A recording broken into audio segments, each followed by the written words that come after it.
Hey, beautiful people. Welcome. My name is Alexander. It's good to finally be here. Just chilling with my matcha latte made with goat's butter in one of my favorite Highland Cow mugs. Bless. I thought a beautiful topic to have for my first video like this on YouTube would be about sovereignty and individuation and what that leads to.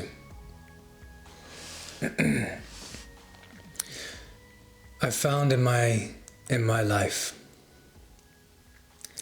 that one's journey into sovereignty is one of the hardest things, missions, journeys that one will ever undertake. The idea of becoming oneself, of truly finding who we are in this world is not only terrifying, is not only confusing, but sometimes can feel quite unreal. Now I want to quickly elaborate here on a difference between sovereignty and freedom, because sovereignty is a supreme understanding of self. It is more of a reclamation than it is a figuring out. It's more of a remembering, more of a reminder.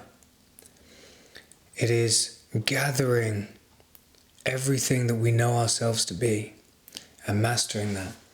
We look at the word sovereignty and it means a supreme ruler over a state or a king or a queen. And there's a huge hype right now about being in kingship, being in queenship. I really actually don't like this archetypal language. I feel like it creates pedestalization and it easily creates hierarchy within, especially communities, which I feel like need a lot more equilibrium to be successful and united.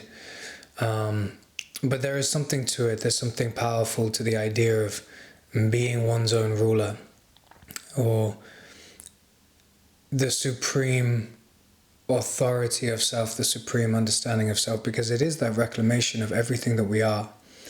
And once we have found sovereignty within us, there is nothing externally that can remove us from what we know to be right, what we know to be true for ourselves. There is nothing external that can dethrone us, that can depower us, that can take us from our truth. The difference between sovereignty and freedom is that freedom is not something that you can have.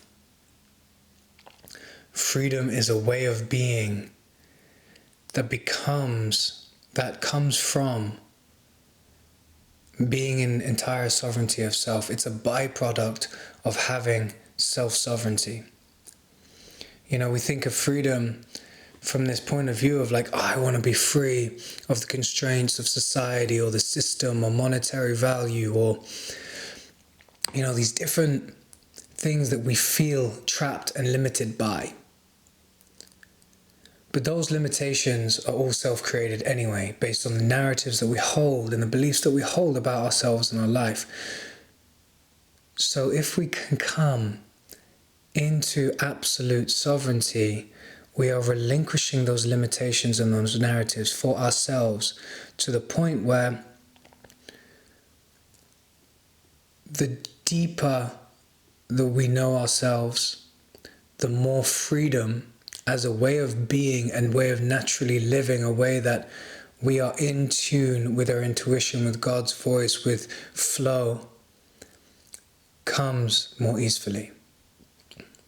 And so that's why it's a reclamation, because it's a reclamation of what we inherently deserve to have, inherently worthy of, beyond and before all the narratives that have been pressured onto us about fitting into a certain thing or being someone that we're actually not. And so instead of this striving for freedom, instead of this attempting to, for example,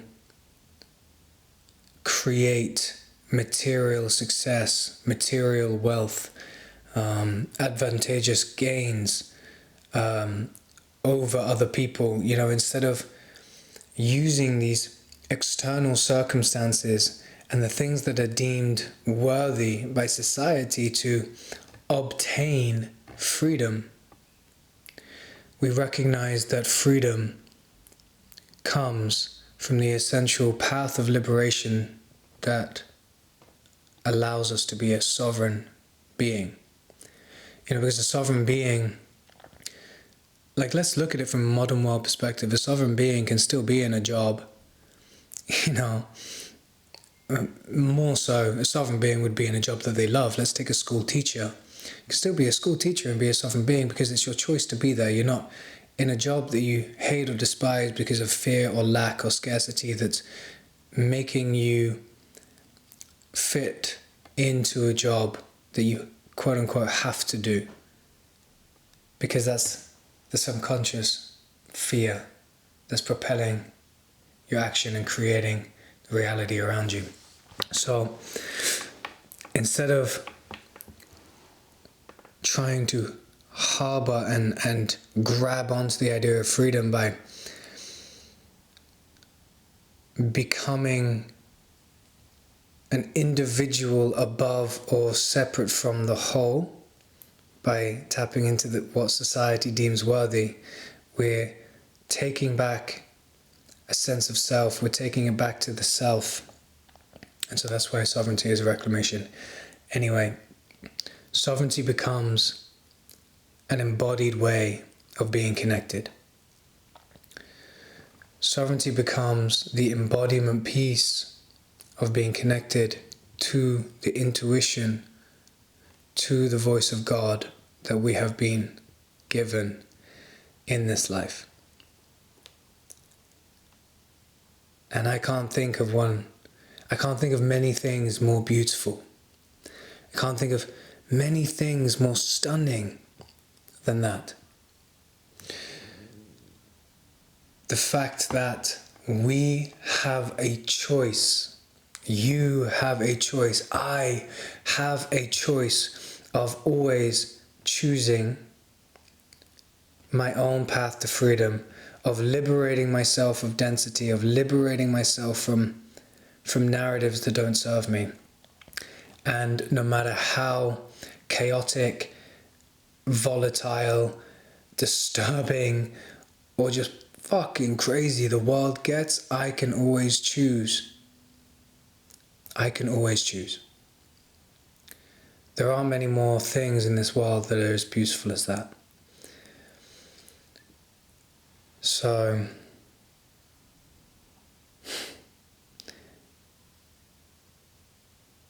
we have to think, we have to know how we move into this reclamation process. So, this is where we bring in the process of individuation.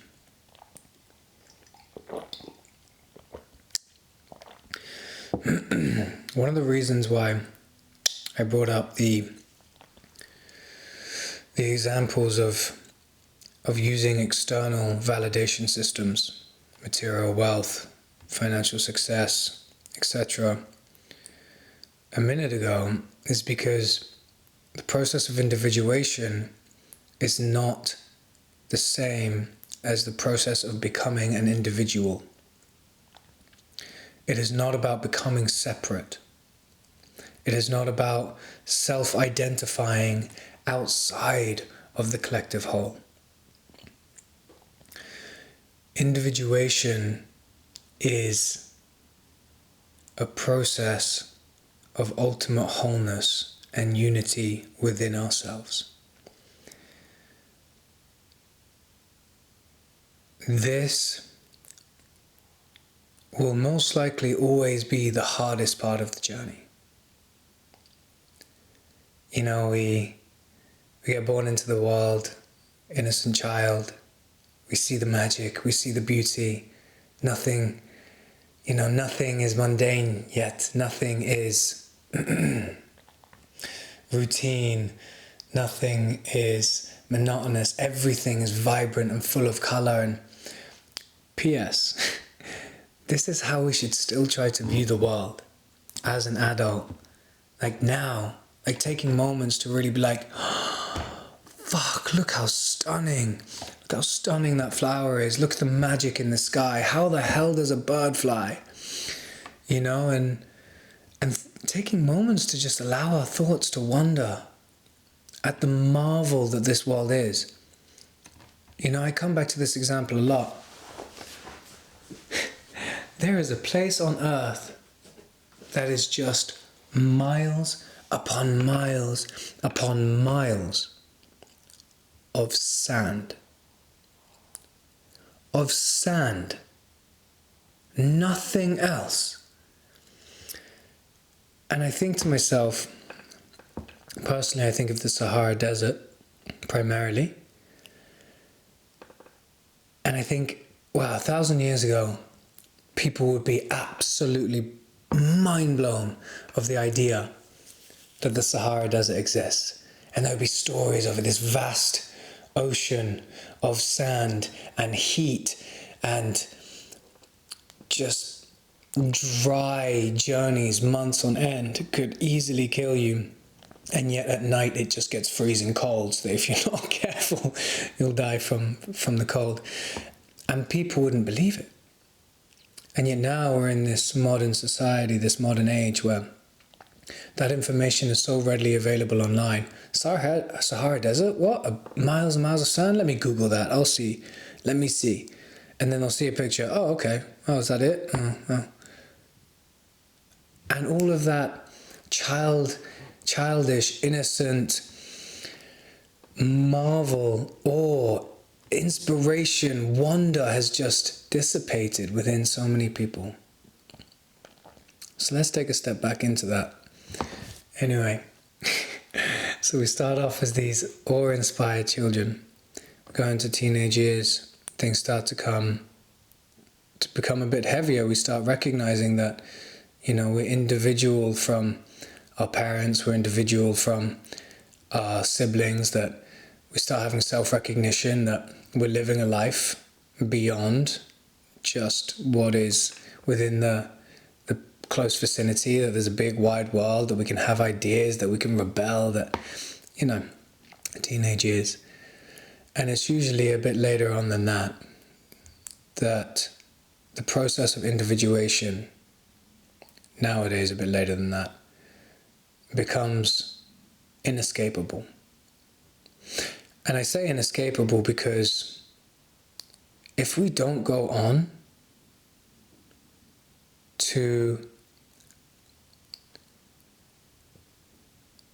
allow the individuation process to start alchemizing within us and shifting who we are, we end up becoming locked in a singular narrative. And I believe this is one of the biggest reasons many people in this world are so unhappy, are so trapped in lives that they don't believe that they should be in, as people they don't believe that they are, and everything that they say seems in contrast to what their external reality is reflecting back to them.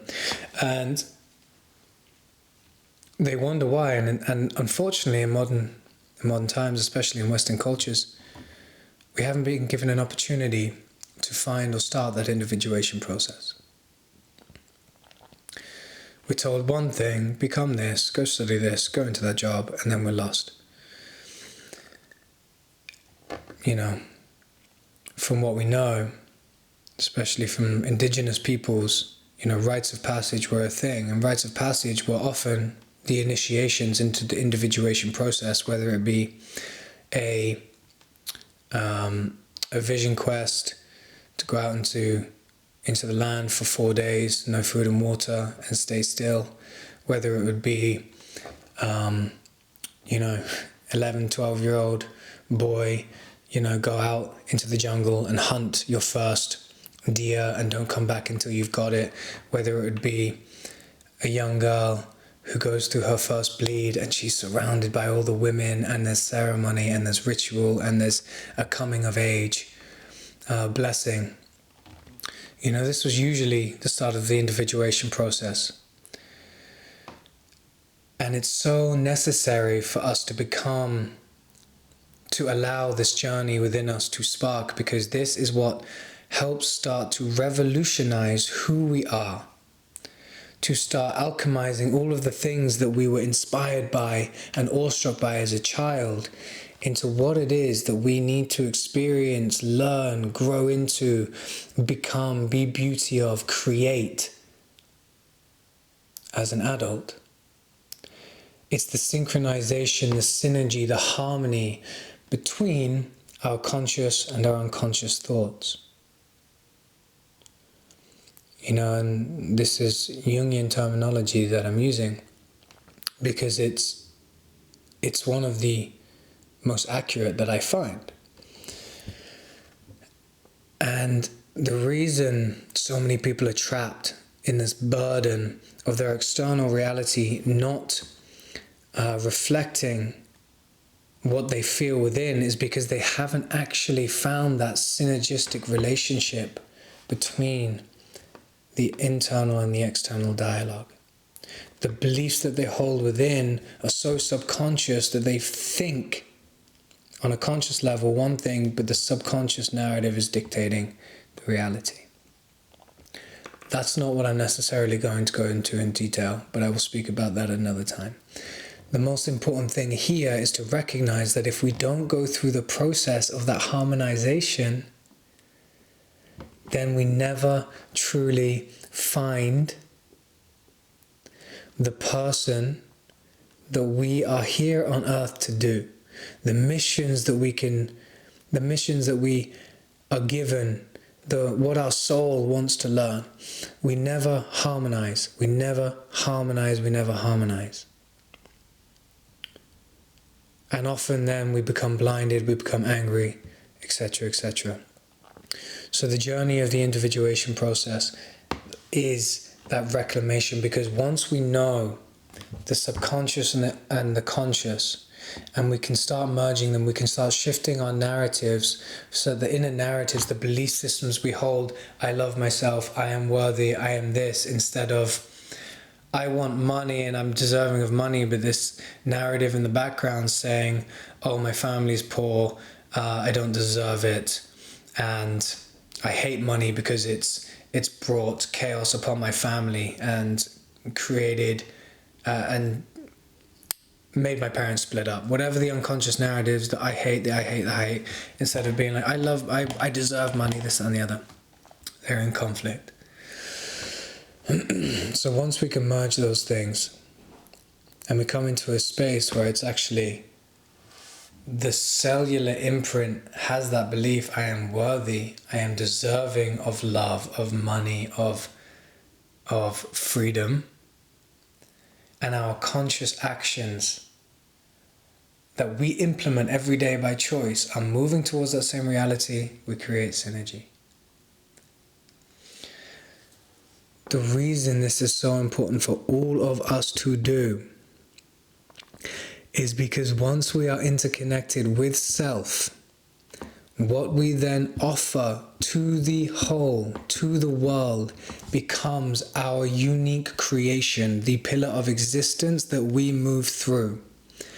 If we are thinking about God, Source, Great Spirit, however you like to determine the word,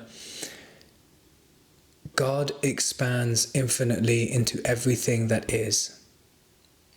That's what God does. That's the whole point, is that God needs to experience itself in manifest form in every infinite potential way, which means you are one of those infinite potential ways, and what you are and what you create and the missions that you fulfill or don't in this world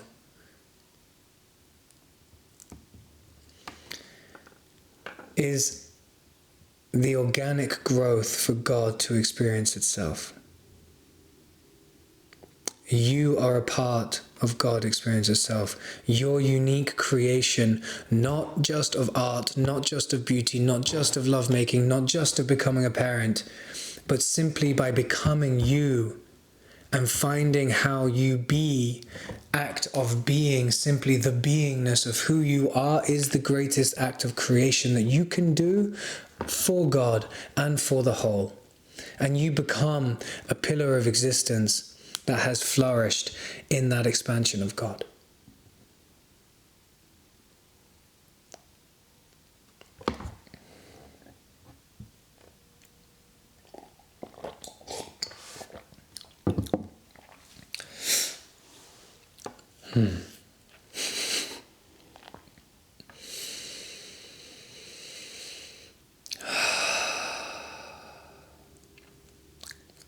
When we learn to move from a space that inherently brings us joy, that inherently feels like we are alive, that inherently feels like creation is the reason that we exist,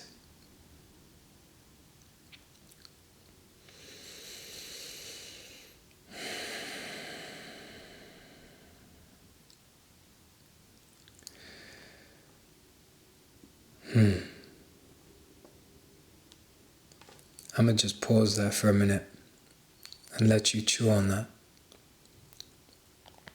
Think about the why. Think about what it feels like to have that in your body. Feel into the vision of, had you learnt that, what do you believe you'd gain? What do you believe the world would be like?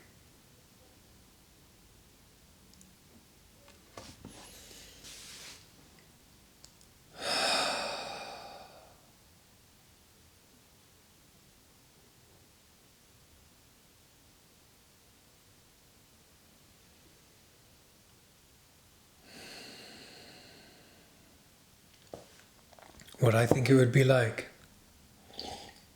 And I apologize if I cut you out mid-vision there, but you're here to watch. Is cycling back to that. It's the idea of freedom, being a way of being, but not just for ourselves. If I'm inherently living in a way that I constantly feel like I'm expanding, I'm going to inherently feel joy and interconnected with everyone else who is ultimately also feeling freedom as a way of being.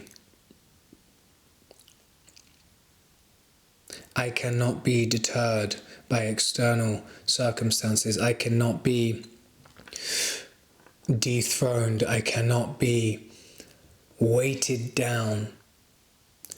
Now let me clarify, this doesn't mean that pain, suffering, dense emotions, difficulties won't happen.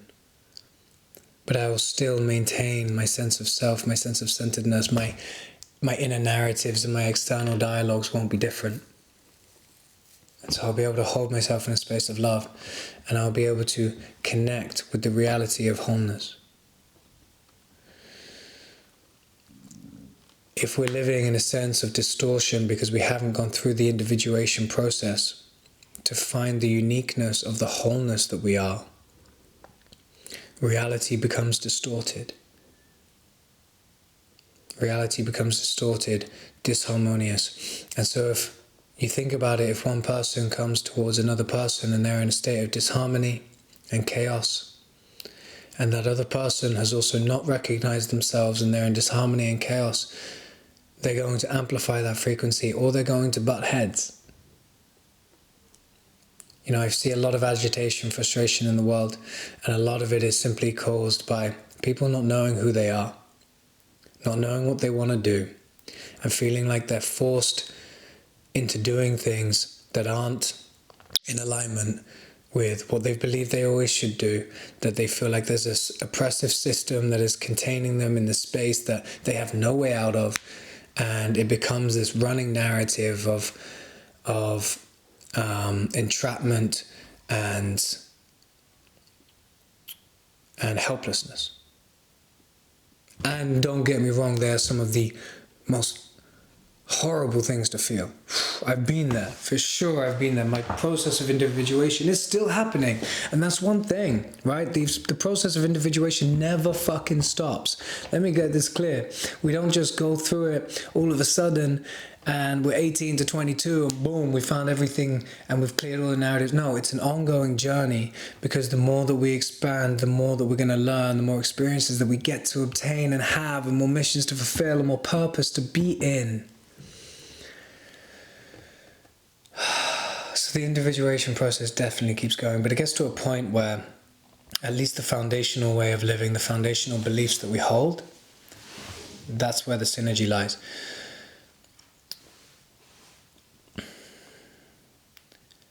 If two people come together that have come to a point in their individuation process where they feel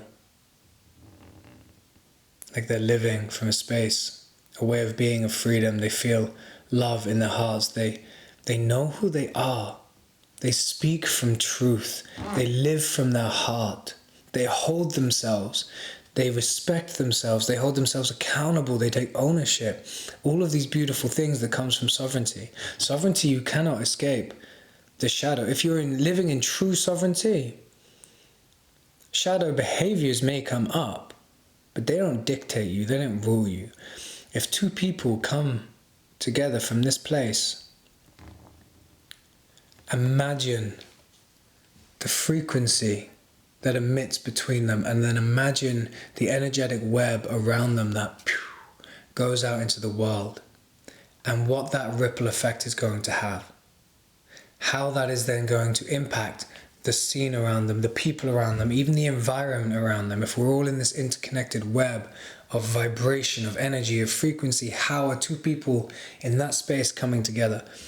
Especially if they're in a relationship, they become lovers, they're manifesting with that, like that's a whole nother path we'll go down when I speak about love and relationship and sexuality and all these things. But imagine these two people co-creating in the world from this space of sovereignty, of liberation.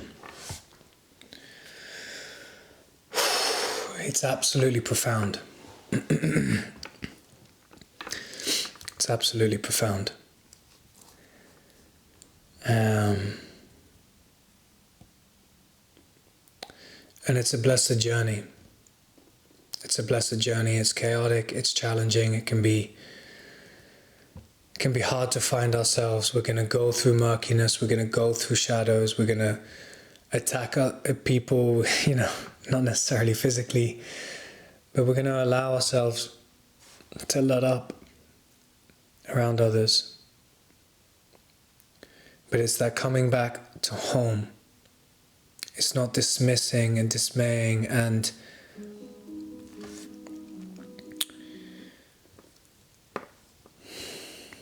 resisting. It's not denying parts of ourselves. It's not denying these parts of ourselves. It's really integrating and alchemizing and transmuting the parts of ourselves that we want to reject and that we want to hate and we want to try to believe that aren't there.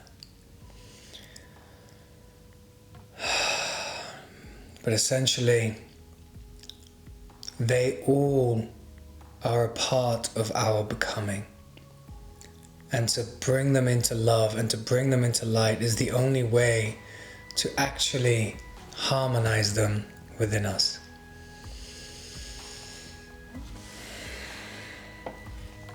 Okay, that beautiful people, is going to be another topic of conversation.